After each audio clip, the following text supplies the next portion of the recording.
Welcome, welcome, welcome. I would say happy Friday to all who are joining me for a quick live. Unfortunately, this isn't the best of topics. So I hope everyone is doing well today. And I hope you have plans for a good and restful weekend. So I wanted to cover quickly this story. This was going to be a part of my News Across the South series for tomorrow.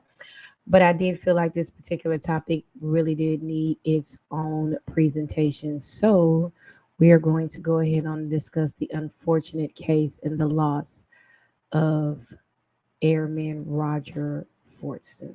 So let's start here.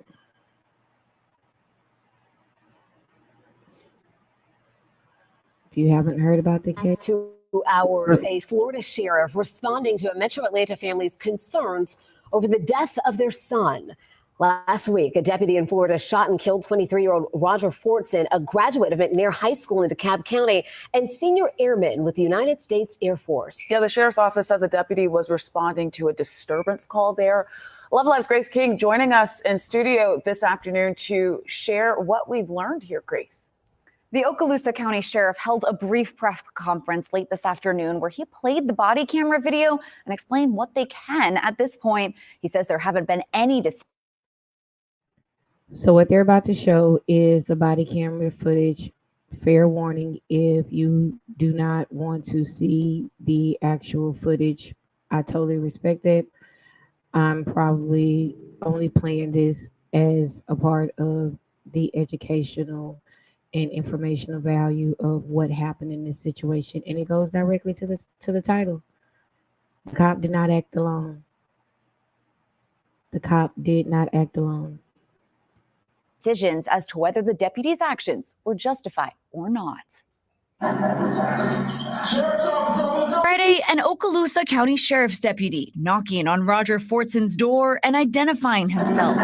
Mr. Fortson's comments indicate that he did acknowledge it was law enforcement at the door, and he arrived at the door with a firearm in his hand. The body camera shows within a second of Fortson opening the door and the deputy saying, "Step back."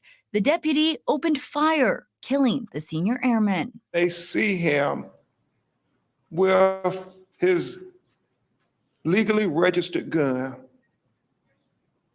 They just shoot. That's the mother of the deceased holding his military photo. If you ever have had a person in your family serving the military, you know that they all get those photos when they, hello, my friend. Hello, my friend. This one is just such a heartbreaking one for me to cover.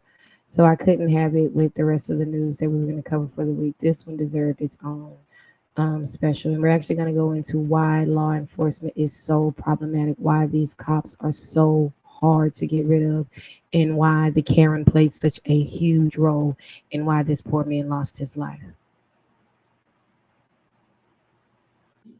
They shoot 6 shots into his body. The Florida Department of Law Enforcement will conduct the criminal investigation that's required under these circumstances to determine whether the shooting was justified. I want to assure you that we are not hiding, covering up, or taking action that would result in a rush to judgment. But that investigation can't bring Roger back. He shot up.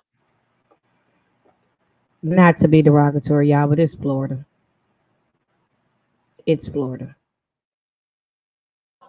Our baby was shot up. Mika Fortson thinks of her son, Roger, as a gift. My child taught us how to love, how to forgive. The United States Air Force senior airman was stationed in Florida. Where we come from, you don't end up where Roger ended up. But did everything he could for his family back in Georgia. He was trying to help his family have a better life. She hopes the sheriff's office will be held accountable. If you have a heart, if you have a niece, a nephew, any young person in your life, tell the truth about my son. And that's heartbreaking to see on the Friday before Mother's Day.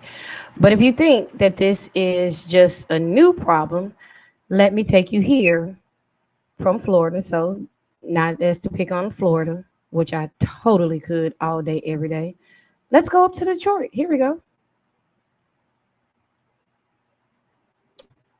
Do more to stop bad cops from being hired elsewhere. Does everybody see the date on that? Can you clearly see the date on that? It's July 12th of 2017. There's nothing worse than a bad cop. So let's go down and look at some of the actions. A years-long investigation by Free Press reporters Jim Schaefer and Gina Kaufman documented case after case of problem cops kept on the street, even when the officers' own records suggest they didn't deserve to wear the blue. So now, if they kept the knowingly bad ones, the knowingly degenerate, the knowingly criminal cops on the street, what about the ones that are just negligent and dumb? What about the ones that are just inept? Take William Melendez and the Inkster police officer dubbed RoboCop. Oh, that's going to be a person who really cares about the community. He'd run into trouble again and again while a member of the Detroit Police Department, even losing his police certification. But because a state regulatory agency agreed to renew his license, Melendez was able to hire on with Inkster, which is a neighboring municipality, where his career presumably ended finally after viciously beating motorist Floyd Dent. That would cost the city $1.4 million, a sum so large that financially struggling Inkster was required to levy a new tax to pay the judgment. That means that the city's insurance probably didn't pick that up because you hired a problem gypsy negligent cop. And if you think this is some left-leaning bashing of thin blue line fanboys and girls and of people who fawn and worship at the feet of law enforcement, it is not, because even during the height of the summer of 2020, even the Cato Institute, and if you think the Cato Institute is a bastion of conservative thought, you don't know much about them. Here we go. In the past, cops have been to conservatives what teachers are to the left, but conservatives are waking up to the cost of insulating police from accountability. So this is during the summer of 2020.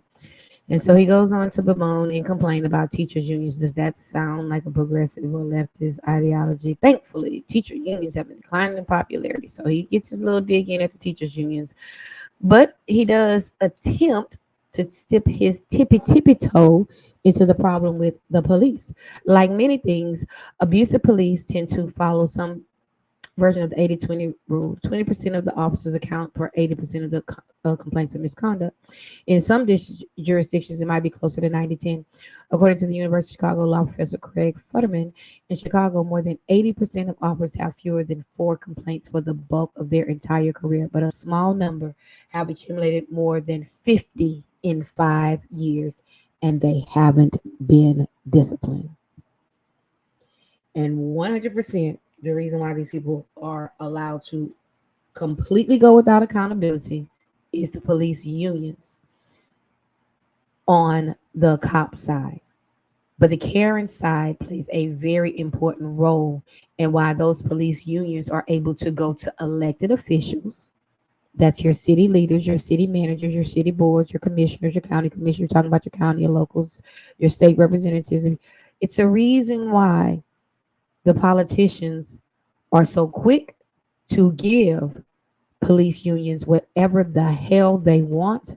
And I guarantee you, they have never given teachers unions even a quarter of the cover that they give these people. And they give them the ability to kill citizens. And we're going to get to why that is. Those bad officers are extremely difficult to find. That's almost entirely due to police unions. Unions have set up drawn-out arbitration processes that often reinstate officers who are fired for obvious breaches of conduct. Whereas police can drag you into custody the minute you do something, ask you questions without telling you what the investigations or the charges are being considered. They can drag you down if you are suspected of a crime. And remember, the Supreme Court has already said it is okay for the police to lie to you at any point during that process. But for cops, all of their labor contracts allow them cooling off periods anywhere from 2 to 10 days after a shooting or any other criminal activity that they may engage in, whether in or out of uniform. Of course, most officers don't willingly lie. See, they still back the blue here at the Cato Institute. They love them. But for the truly bad apples, the ones who are consistently physically assaulting, badly, verbally abusing, otherwise, we need to be surprised that they be willing to lie about what happened. How many times have we seen the police report where it's shown that these degenerate, loser, out of control criminal cops lie? And there's almost rarely any charges for false imprisonment, color of law. There's literally a whole section of law that only they can get charged with. They are some of the least charged crimes. It says there are many documented instances of police using racist and violent language on Facebook and other social media sites, but even if police are no more racist in the wider population, that would still be a significant problem because of the crucial role police play. So at least they're supposed to be out here doing something. A police officer who consistently harasses African Americans and who essentially can't be terminated compromises the entire department. Well, at least they got that much right down at the Cato Institute.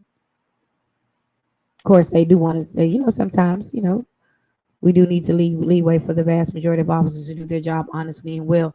And here's the question I always say to those people. If the vast majority of the police officers are doing their jobs honestly and well, why are they not turning in the degenerates? Why are they not turning in the losers? Why are the disgusting degenerate losers not being turned in? It says the woman was recently fired from a private sector job because she was filmed harassing a man in the park. They're talking about that Cooper lady up there at the park. That's how long ago this was.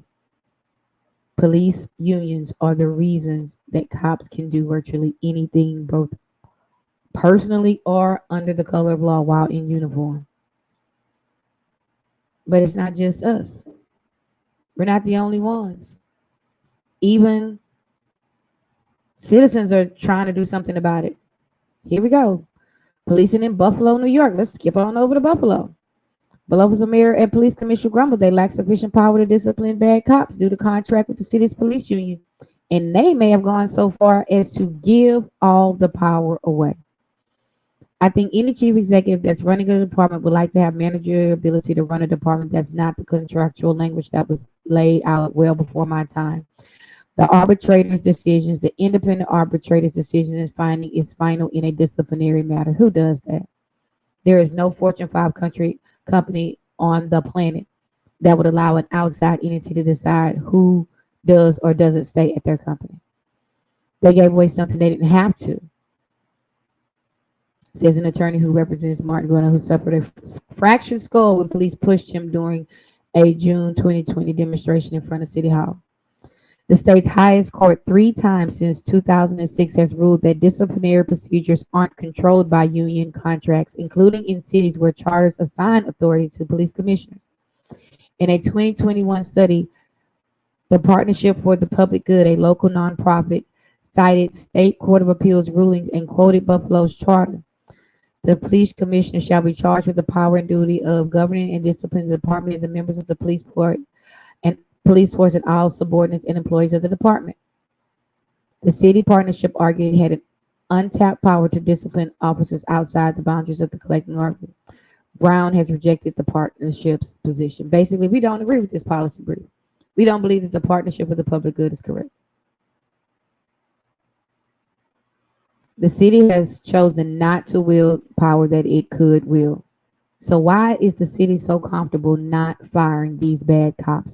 Is because there are a mountain of citizens standing behind them, okay with the fact that they are not reprimanding these bad cops. And you know who else knows that these cops are bad? The people joining the force.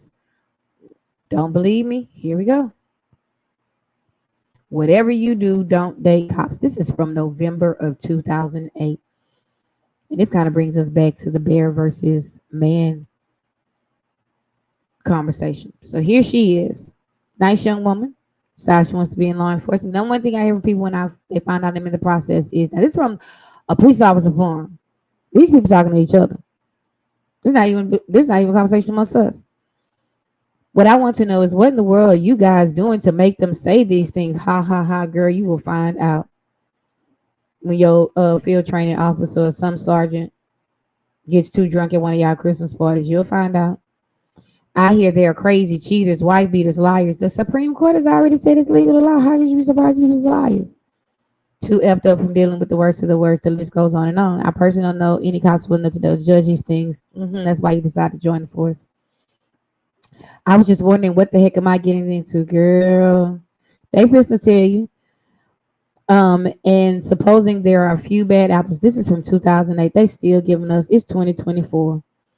Is it the police job that causes people to do this, or do they start out that way and just gravitate towards a career in law enforcement? Chicken or the egg, child? We think it's both.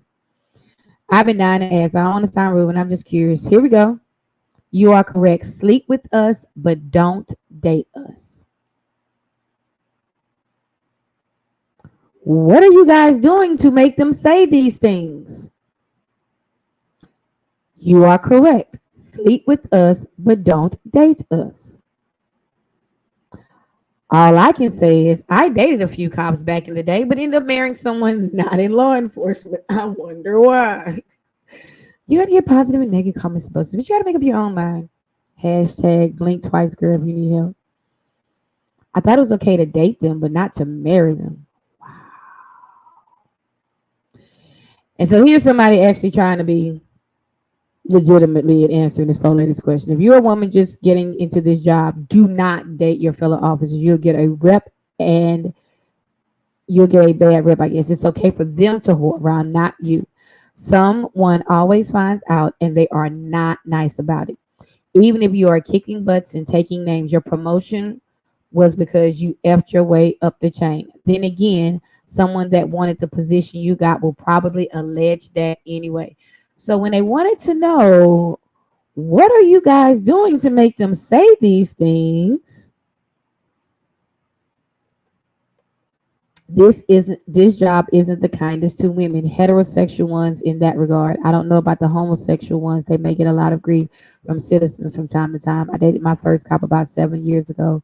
I married him. So she decided to sign up for the views. Okay.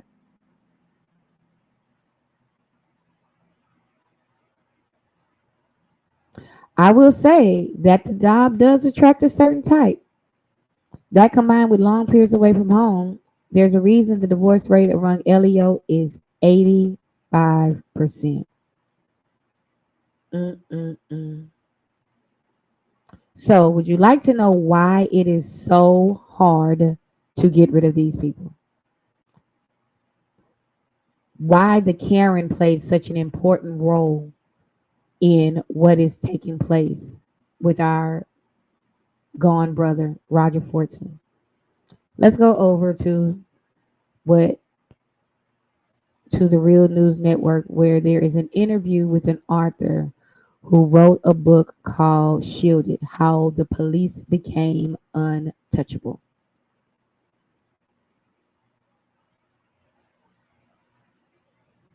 So here's the transcript.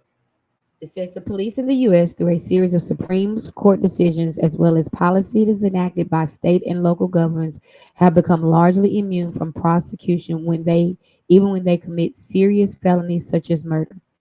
Police officers are criminally charged in less than 2% of fatal shootings and convicted in fewer than one-third of those cases.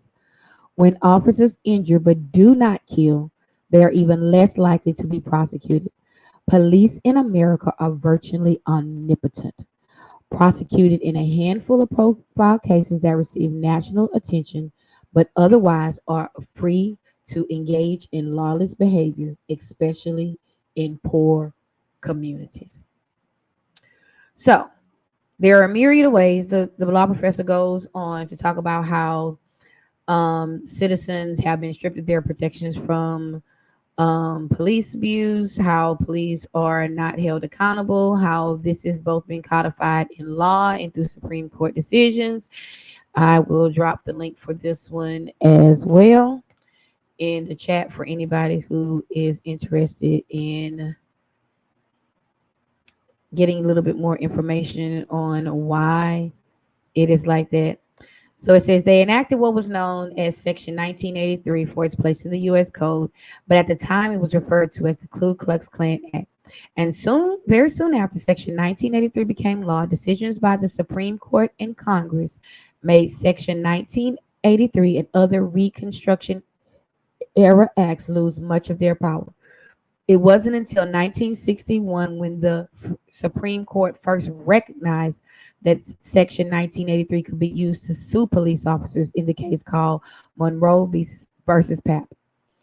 for the violation of their constitutional rights. So after 90 years in obscurity and disuse, Section 1983 was recognized by the Supreme Court as being this tool that could be used for constitutional violations.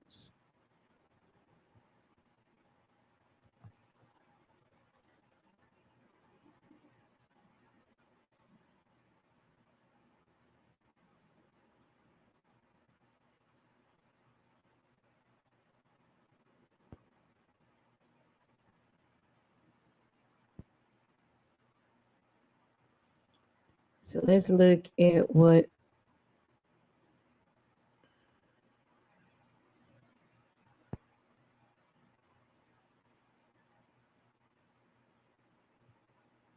just wanted to check something on this road.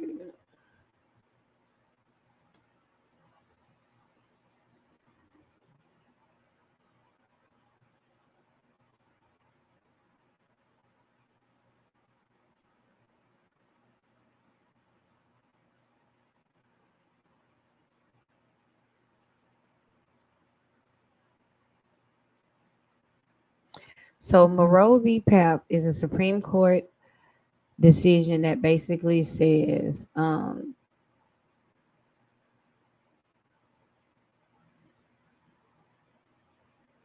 that the decision not only provided for compensation to injured citizens, but greatly deterred arbitrary actions by state officers. The scope of Monroe and Pape covers much more than police brutality or racial bias from Wikipedia. It is invoked in cases ranging from improper land use to inappropriate school allocations to wrongful denials of the liquor license.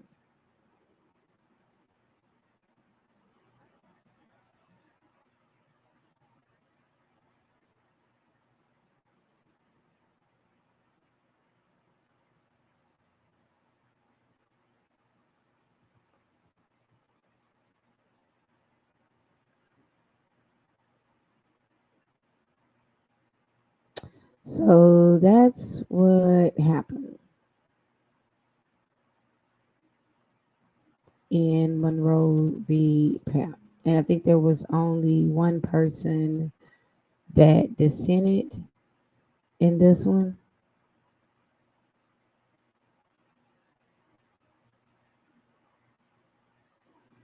I'm actually going through justia.org and actually looking at the filing to see.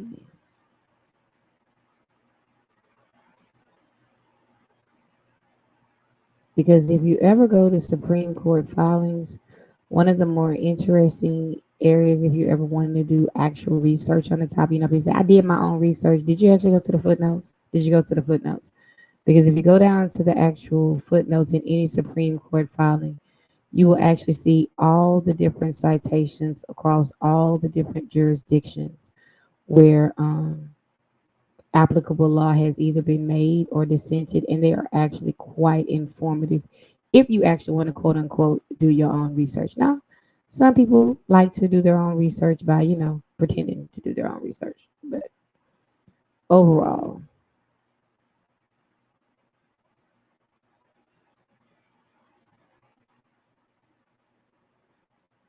that is what happened there. So if you would like more information, feel free to go by and look up that information. But I thought that our airman deserved his own episode, and we definitely wanted to talk about why the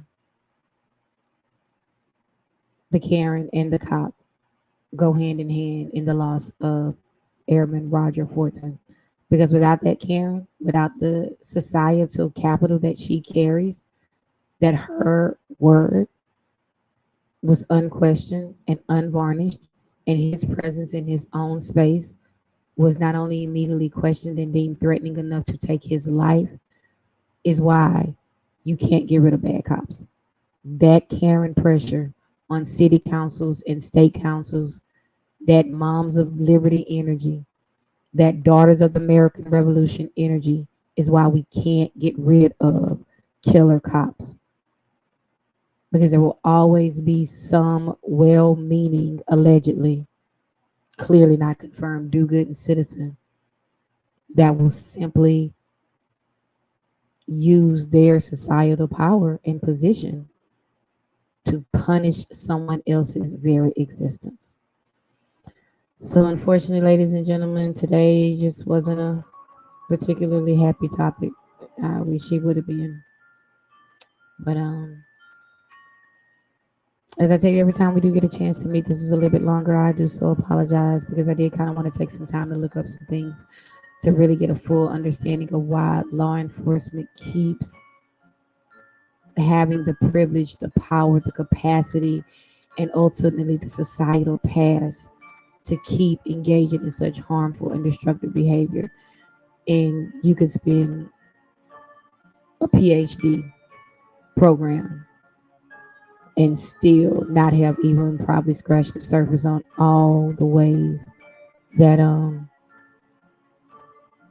law enforcement and the policing of black bodies and the policing of us in our own spaces, the policing of us black bodies wherever they show up has always been a feature and not a bug of the American experience. So may blessings chase you down. May trouble never find your door. I need you to level up.